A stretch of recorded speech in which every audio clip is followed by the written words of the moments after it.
अस्सलाम वालेकुम जी and welcome back to the channel. और अभी देखते हैं हम सेकंड एपिसोड। पहले एपिसोड में आपने देखा कि कैसे हम पंचपीर रॉक गए, वहाँ पे हमने नाइट कैंपिंग की। और अभी हम उसी मतलब उसी एपिसोड को कंटिन्यू करते हैं। नाइट को हमने स्टे किया। अगले दिन हम लाहौर की तरफ वापस जा रहे थे, तो वापसी पे हमने डिसाइड किया कि दो स्पॉट्स हम और कवर करेंगे, क्योंकि जो लोग मेरे साथ आए थे, मैंने जिक्र किया था कि पहली दफ़ा वो बाइक्स पे लाहौर से बाहर आए हैं, पता नहीं अगली दफ़ा आए कि ना आए। तो मैंने सोचा एक दफ़ा उन्हें खूब रगड़ा लगा दें।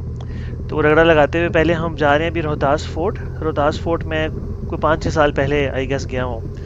तो कोई बहुत अच्छी जगह नहीं है, बट ठीक है, इट्स फाइन। मतलब अगर आप बादशाही मस्जिद देखें या लाहौर का शाही किला देखें, वो फिर भी उससे बहुत ज़्यादा वेल मेंटेन्ड है। तो रोहतास फोर्ट जा रहे हैं जी। रोहतास फोर्ट की अभी आपके सामने एंट्री नज़र आ रही है कि ये रोड है। ये रोड थ्रू आउट बीच में से ही गुजरती है। और राइट साइड पे मैं देखा था अब जिप लाइन भी शुरू हो गई है यहाँ, ऑल्दो हम जा नहीं सके क्योंकि इसके बाद हमने एक और जगह जाना था। हमने जाना था मंगला डैम। तो हमारी कोशिश ये थी कि मंगला डैम जो है वो भी कवर कर लें, सनसेट जो है वो मंगला डैम में करें, और यहाँ पे हम थोड़े से नज़ारे देखते हैं। सो अभी हम रोहतास फोर्ट एंटर हो रहे हैं। ये एक रोड है जो थ्रू आउट बीच में से गुजरी है, और यही रोड, मैं कभी टीला जोगियाँ गया नहीं हूँ, लेकिन इसके एंड आखिर में लिखा आ रहा था टीला जोगियाँ, तो मेरे ख्याल में यही रोड है जहाँ जो सीधी वहाँ पे जाती है। सो ये एक फॉर्मल एंट्रेंस यहाँ से शुरू हो गई है किले की, लेकिन बीच में काफ़ी सारी अब आबादी हो गई है, प्लॉटिंग हो गई है, और पता नहीं क्या इस सोसाइटी का क्या नाम होगा, रोहतास सोसाइटी। लेकिन एनीवेज देखिए, लेफ्ट राइट काफ़ी घर बने हुए हैं, दुकानें बनी हुई हैं, लेकिन ये सारा कुछ किले के अंदर ही है। अनफॉर्चुनेटली किले की हिस्ट्री बहुत पहले की है। मैं थोड़ी सी आगे जाके आपको मज़ीद वो बताता भी हूँ। इनको फांसी देते तुमको एक कॉर्नर वाला प्लॉट दे दी।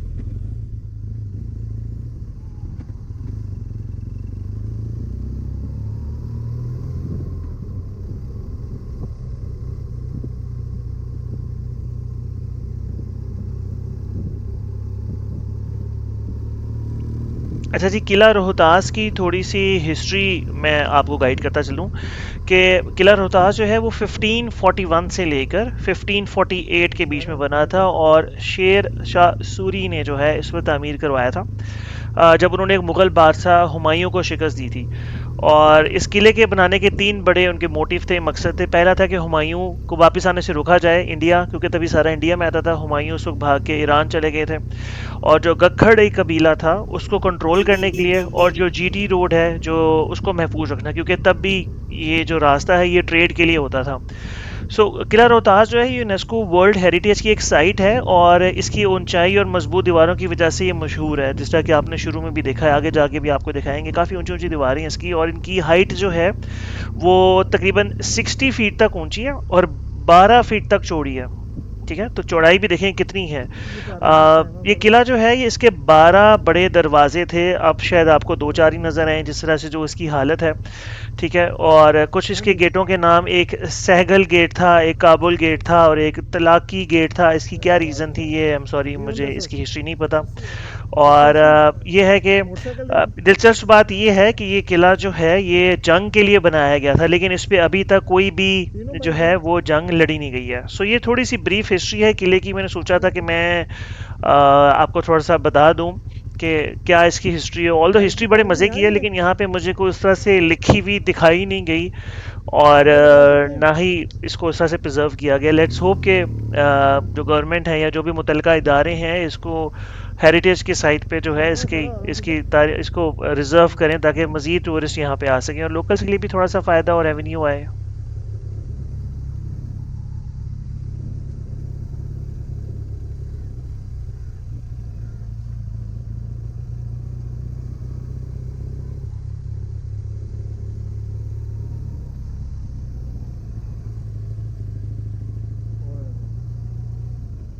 देखो अंदर जान देते हैं तो चले जाओ।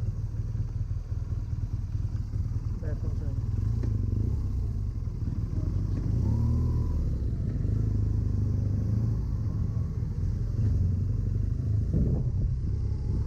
किला जोगियाँ बस यहाँ से वापस ही है। तो सुन रहे, हेलो।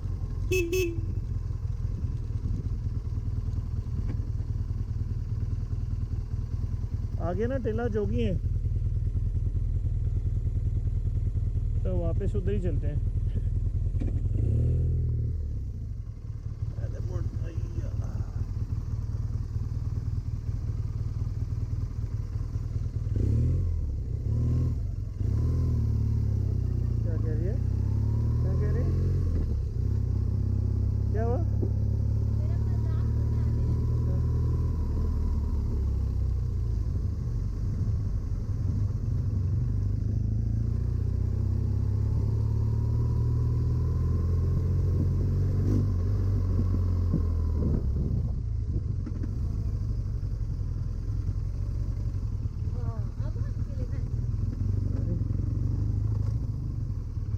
पाया हुआ लगता है यहाँ पे भी।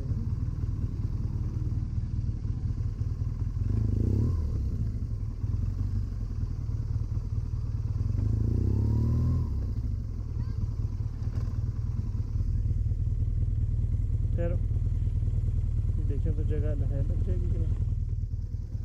ठीक है, लग जाएगी, उतर जाए। अस्सलाम वालेकुम जी, अभी हम पहुँचे हैं रोहतास फोर्ट।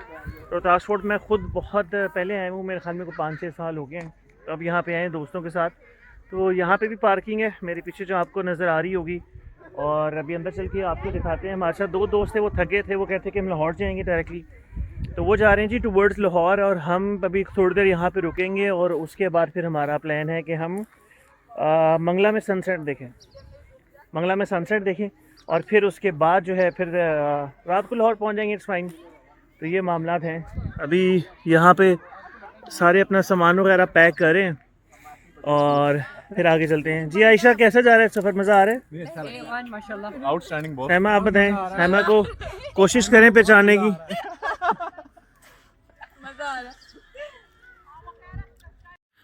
अच्छा जी, काफ़ी चलने के बाद अभी हम इसके बीच में शायद एक स्पॉट है, वहाँ पे आए हैं या किसी ऐसी जगह पे आए हैं जहाँ पे फिर भी थोड़े बहुत रुइंस जो हैं बाकी हैं। ये एक जगह है जिसको इन्होंने बंद किया हुआ है, या तो इसकी हालत खस्ता है या किसी और वजह से। और यहाँ पे आप देखें तो थोड़ी थोड़ी बाउंड्री वॉल्स हैं, लेकिन टैगिंग थोड़ी हुई हुई है। जिस जगह पे हम खड़े हैं ये इन्होंने कहा है जी फांसी घाट, और ये कोई जेल टाइप चीज़ बनी हुई है इस तरह से। कि व्यू बहुत अच्छा है, यहाँ से व्यू बहुत अच्छा है और बड़ी हिस्टोरिक बिल्डिंग है। चाहिए तो ये था कि इसको प्रॉपर तरीके से रिस्टोर किया जाता, लेकिन अनफॉर्चुनेटली ऐसा नहीं है।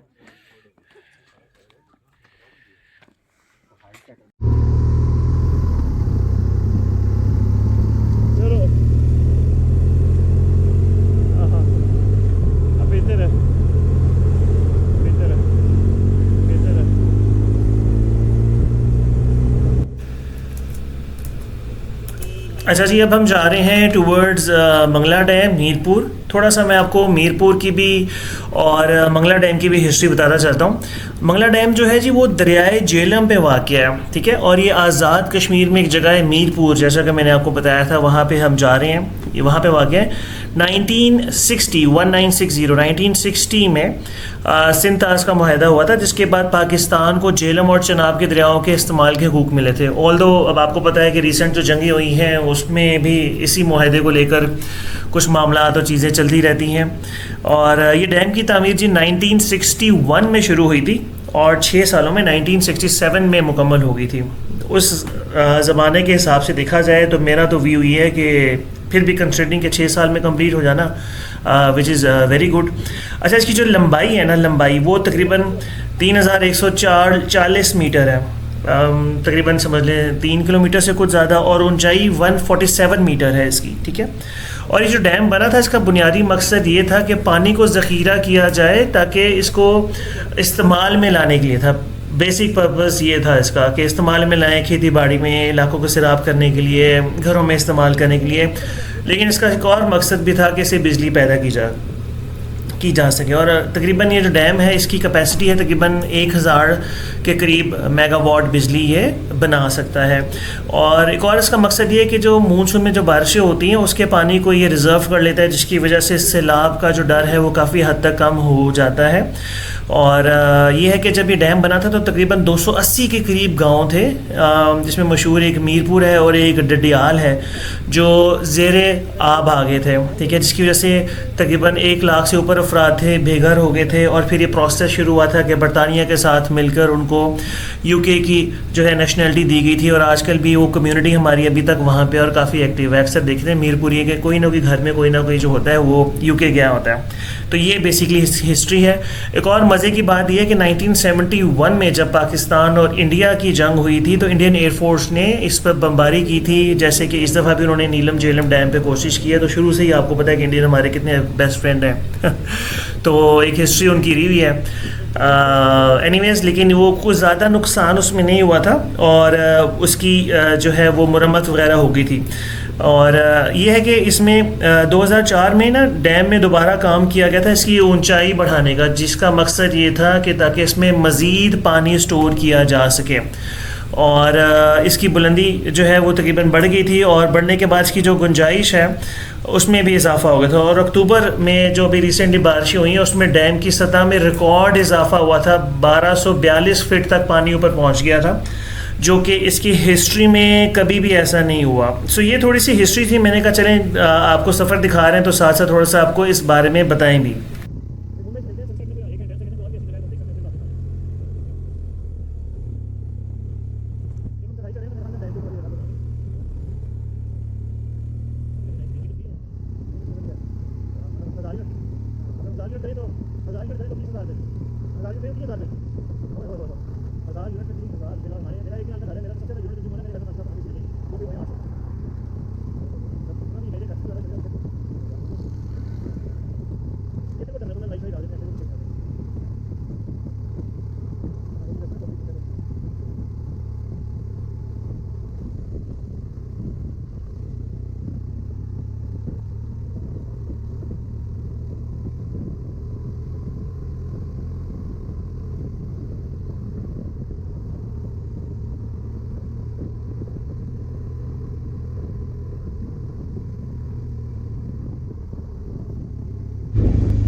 मेरे सीट पे तो नहीं बैठे लेकिन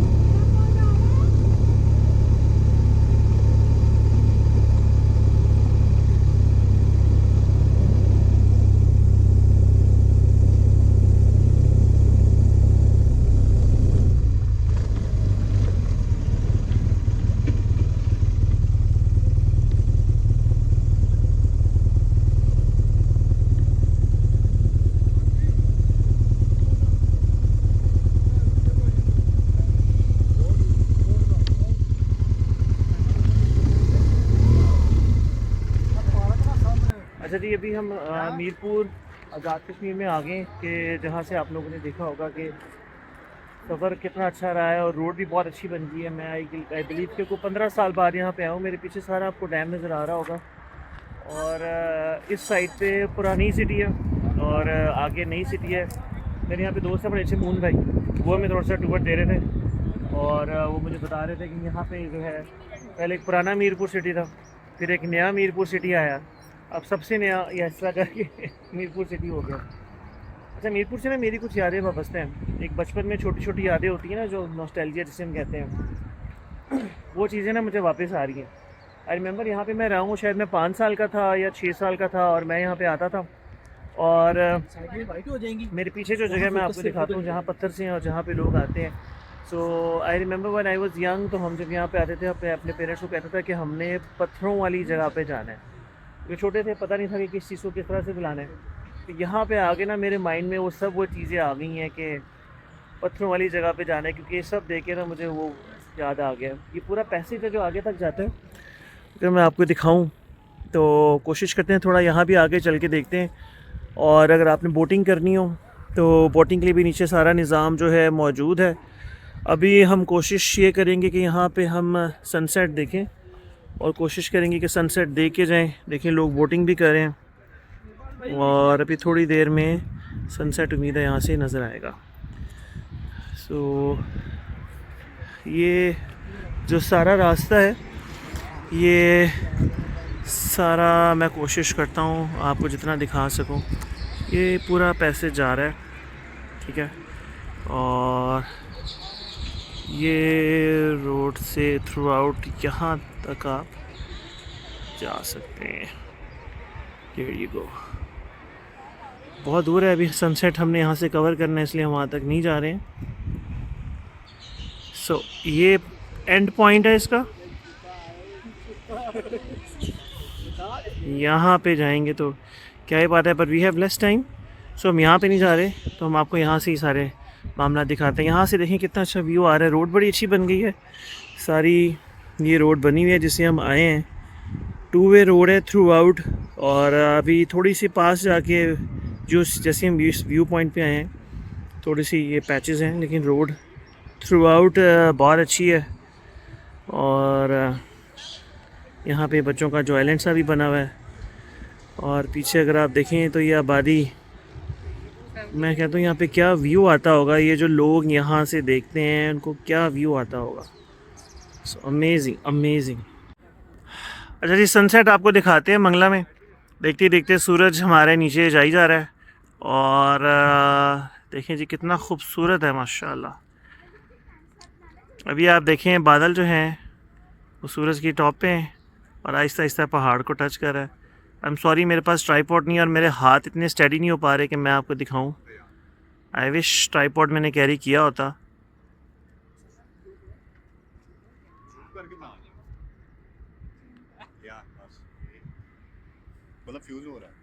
वो देखिए जी, अब थोड़ा सा और पहाड़ के पीछे चला गया। ओ मेरे हाथ,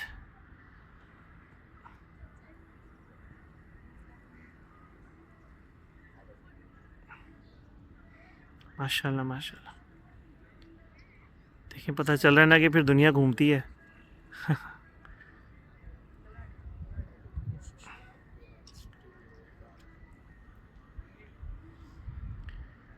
ये तकरीबन half of the sun has now disappeared.